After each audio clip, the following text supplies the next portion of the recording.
It was an eventful weekend for Toronto sports teams. To help us break down those events, City News sports reporter Lindsay Dunn joins us now from Scotiabank Arena. Okay, Lindsay, we'll start with the Leafs and a player who just joined the team already out of the lineup.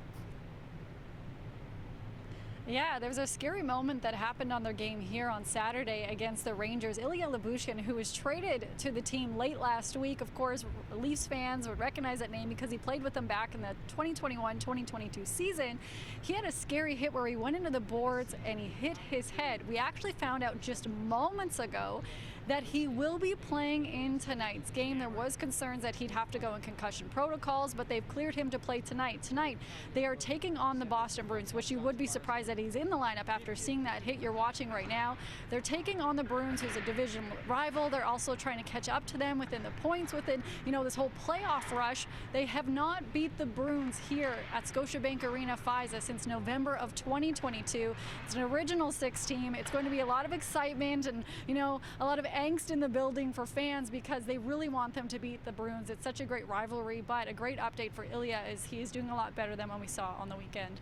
Okay, good news there. Let's talk a little bit about Toronto's other team. The Raptors were in action last night, and it was not a good weekend for them injury-wise either.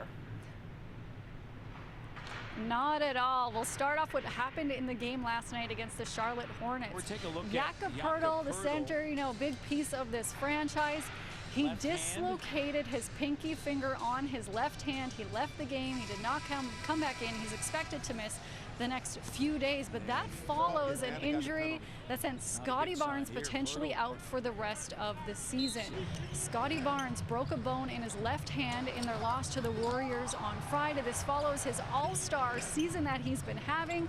Barnes being out of the lineup is a huge loss to this roster, but as Coach Darko Rajakovic said, that this is a huge opportunity for other players to step up. This is going to be a good opportunity to take a closer and better look at some of the young guys like Jordan Nwora and Ochai. He can get more minutes. Grady is going to have expanded role, obviously, more minutes. So it's opportunities everywhere. I just wanted to add about those young guys last night. You saw Ochai Agbaji get that chance and that opportunity. He got his first start with the Toronto Raptors yesterday. Also saw the Raptors head coach. He's been talking about opportunities for young players. You had the chance to exclusively speak to one of the rookies who had a career moment on the weekend. Yeah, well, we're talking about all the bad news surrounding the team when it comes to injuries. Javon Freeman-Liberty, who spent, most of his minutes this season with the Raptors G League team, the 905, absolutely lighting it up. He signed his first NBA skill contract on Friday, and we spoke to him about that moment. Congratulations, Javon. I'm curious, where were you? How did you find out? Who told you about the contract? I was actually at home, actually getting ready to come here. I think like a couple hours. My agent called me and told me what was going on. And I accepted the deal, so I was pretty excited.